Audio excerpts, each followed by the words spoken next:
আপনি, আমি এবং আমরা সবাই আমাদের কষ্টার্জিত টাকা এমন জায়গায় রাখতে চাই যেখানে লাভের চেয়েও আসল টাকা হারানোর ভয় থাকবে না।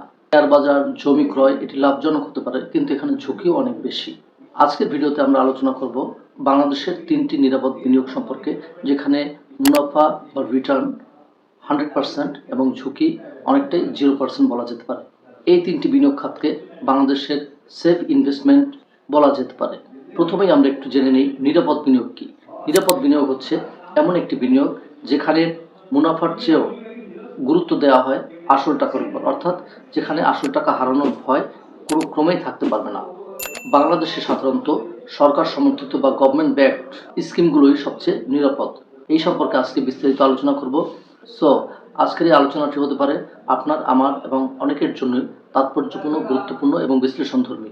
আসসালামু আলাইকুম। বিজনেস অ্যান্ড মার্কেটিং ব্যুরোর পক্ষ থেকে আপনাদেরকে শুভেচ্ছা এবং অভিনন্দন জানাচ্ছি। আমি Mohammad Habib Rajib, assistant professor, marketing department. আমরা আমাদের চ্যানেলে marketing, online marketing, digital marketing, e commerce, e business, অনলাইনে অর্থ উপার্জনের পদ্ধতি, নারীদের এবং ছাত্রদের অনলাইনে অর্থ উপার্জনের পদ্ধতি, ঘরে বসে অর্থ উপার্জনের পদ্ধতি, বিভিন্ন বিনিয়োগ সংক্রান্ত বিষয় নিয়ে আমরা আলোচনা করি। সো আমাদের চ্যানেল থেকে আপনি নিত্য নতুন তথ্য পেতে পারেন এবং মার্কেটিংয়ের যত আপডেট কনসেপ্ট আছে, আধুনিক বিশ্বের আধুনিক যত মার্কেটিংয়ের আধুনিক যত কনসেপ্ট আছে, সেই কনসেপ্ট নিয়ে আমরা আলোচনা করে থাকি। সো আজকের ভিডিওটিও আপনাদের জন্য হতে পারে অনেকটাই তথ্যবহুল, বিশ্লেষণধর্মী এবং অ্যানালিটিক্যাল। সো বাংলাদেশের সেফ ইনভেস্টমেন্ট সম্পর্কে আলোচনার প্রারম্ভেই যে বিষয়টি প্রথমেই চলে আসে সেটা হচ্ছে সঞ্চয়পত্র। বাংলাদেশের মধ্যবিত্ত নাগরিকদের কাছে এখনও ভরসার একমাত্র স্থল হচ্ছে সঞ্চয়পত্র, যেটা সরকারের সরাসরি হস্তক্ষেপে এবং নজরদারিতে পরিচালিত হয়ে থাকে এবং সরকারের কোষাগার থেকে পরিচালিত হয় বলে আসল টাকা হারানোর ভয় কোনো ক্রমেই এখানে নেই। প্রশ্ন আসতে পারে, কেন এটি নিরাপদ? এটি নিরাপদ এই কারণে, এখানে সম্পূর্ণই আমাদের সঞ্চয়পত্র যদি আমরা করে থাকি, সেখানে দায় দায়িত্ব সম্পূর্ণই সরকার থেকে নেওয়া হয়, যেটা গভর্নমেন্ট ব্যাকড, যেটাকে বলা যেতে পারে। ব্যাংক দেউলিয়া হলেও সঞ্চয়পত্রের সঞ্চিত টাকা সরকার দেওয়ার জন্য অঙ্গীকারবদ্ধ। এই সঞ্চয়পত্রের বিভিন্ন ধরন আছে, যেমন পরিবার সঞ্চয়পত্র, যেটা নারীদের জন্য এই পরিবার সঞ্চয়পত্রটা অত্যন্ত উপযোগী। অবসরপ্রাপ্ত ব্যক্তিদের জন্য রয়েছে পেনশন সঞ্চয়পত্র, যেটা অত্যন্ত লাভজনক একটি বিনিয়োগ। এই সঞ্চয়পত্র ক্রয়ের ক্ষেত্রে একজন গ্রাহককে অবশ্যই টিআইএন বা ট্যাক্স আইডেন্টিফিকেশন নাম্বার তাকে ওপেন করতে হবে এবং একটি ব্যাংক অ্যাকাউন্ট তাকে চালু করতে হবে এবং এটা বাধ্যতামূলক। এই ক্ষেত্রে সঞ্চয়পত্রের ক্রয়ের নির্দিষ্ট সীমার পরে মুনাফার হার কমে যেতে পারে এবং উৎসে কর, যেটা কর্তন করা হয়। আপনার যদি দীর্ঘমেয়াদী বা প্রতি মাসে নির্দিষ্ট হারে মুনাফা পাওয়ার ইচ্ছে থাকে, তাহলে সঞ্চয়পত্রটি হতে পারে আপনার জন্য সবচেয়ে বেটার অপশন। 2 নম্বরে যে বিষয়টি নিয়ে আলোচনা করব সেটা হচ্ছে ট্রেজারি বন্ড।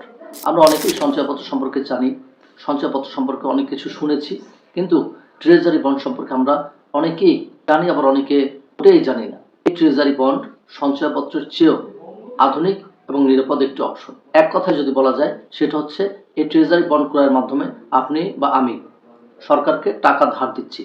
সো এখানে সম্পূর্ণ লাইবিলিটি বা দায়বদ্ধতা সরকারের। বর্তমানে একজন সাধারণ মানুষও তার বিও অ্যাকাউন্টের মাধ্যমে এই ট্রেজারি বন্ড ক্রয় করতে পারে।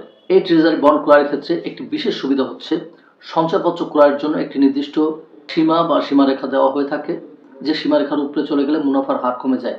কিন্তু এই ট্রেজারি বন্ড একজন সাধারণ মানুষ যত খুশি তত এই ট্রেজারি বন্ড কিনতে পারে এবং মেয়াদ শেষে এর মুনাফা 100% নিশ্চিত।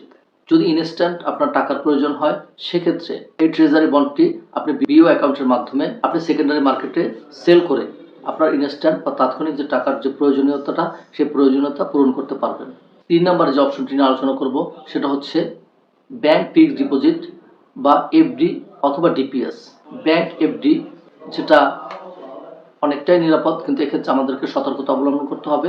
বিভিন্ন ব্যাংক বিভিন্ন ধরনের সমস্যায় পড়ে থাকে, সেই সমস্যা সংক্রান্ত ব্যাংকগুলো থেকে আমাদেরকে একটু দূরে থাকতে হবে। অর্থাৎ সকল ব্যাংক কিন্তু নিরাপদ নয়। এই এফডিআর বা ডিপিএস করার ক্ষেত্রে আপনি প্রথম সারির ব্যাংকগুলোকে বেছে নিতে পারেন, অথবা সরকার পরিচালিত ব্যাংকগুলোকে আপনি বেছে নিতে পারেন, যেটা আপনার আমার জন্য অনেকটাই নিরাপদ হতে পারে। অতিরিক্ত মুনাফার আশায়, অতিরিক্ত লোভে পড়ে দুর্বল ব্যাংকগুলোতে বা নাম সর্বস্ব দুর্বল ব্যাংকে টাকা রেখে আপনি কোনো ক্রমেই নিশ্চিন্তে থাকতে পারবেন না, যেটা আপনার জন্য বা আমার জন্য ভবিষ্যতে একটি ঝুঁকির কারণ হয়ে যেতে পারে। বাংলাদেশ ব্যাংকের নিয়ম অনুযায়ী ব্যাংক দেউলিয়া হয়ে গেলে আপনি ইন্স্যুরেন্স কাভারেজ পাবেন, কিন্তু সেক্ষেত্রে 2 লক্ষ টাকা হতে পারে সর্বোচ্চ সীমা। তাই এক্ষেত্রে ব্যাংক নির্বাচনের ক্ষেত্রে আমাদেরকে সতর্কতা অবলম্বন করতে হবে। নিরাপদ মানেই হাই প্রফিট এমনটি নয়। বর্তমানে বাংলাদেশে ইনফ্লেশন বা মুদ্রাস্ফীতির হার 9 থেকে 10%। এর মানে আপনি যদি ব্যাংকে টাকা রেখে 7 থেকে 8% সুদ বা মুনাফা পেয়ে থাকেন, সেক্ষেত্রে বাস্তবে আপনার টাকার ক্রয় ক্ষমতা কমে যাচ্ছে। তাই নিরাপদ বিনিয়োগের পাশাপাশি আপনার মূল টাকা ক্রয় ক্ষমতা যাতে নষ্ট না হয় সেদিক বিচার বিশ্লেষণ অ্যানালাইসিস করে আপনাকে বিনিয়োগ করতে হবে। সো এত আলোচনার পরিশেষে বলা যায় যে আপনি যদি সম্পূর্ণ রিস্ক ফ্রি নিরাপদ বিনিয়োগ চান, সেক্ষেত্রে আপনার জন্য সঞ্চয়পত্র বা ট্রেজারি বন্ড হতে পারে সর্বোচ্চ উপযুক্ত সিদ্ধান্ত।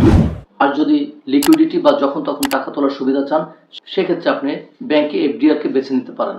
আপনার মতে আমাদের দেশে সবচেয়ে নিরাপদ কোন ইনভেস্টমেন্টটি আছে, কোন ইনভেস্টমেন্টটি সবচেয়ে নিরাপদ রয়েছে, এ বিষয়ে আপনি কমেন্ট বক্সে কমেন্ট করতে পারেন। ডেফিনেটলি আজকের আলোচনা থেকে আমরা বাংলাদেশের 3টি নিরাপদ বিনিয়োগ সম্পর্কে একটি স্পষ্ট তথ্যমূলক বিশ্লেষণধর্মী এবং অ্যানালিটিক্যাল কিছু তথ্য দেওয়ার চেষ্টা করলাম। আশা করি এই তথ্য থেকে আপনার সিদ্ধান্ত গ্রহণ অনেকটাই প্রভাবিত হবে এবং আপনি আপনার সঠিক সিদ্ধান্তটি গ্রহণ করতে সক্ষম হবেন। ডেফিনেটলি আপনি 3টি অপশনের যেখানেই আপনি বিনিয়োগ করেন না কেন, সেক্ষেত্রে আপনাকে অবশ্যই অ্যানালাইসিস করতে হবে, স্টাডি করতে হবে এবং যারা অভিজ্ঞ লোক আছে তাদের সাথে পরামর্শ করে নিতে হবে।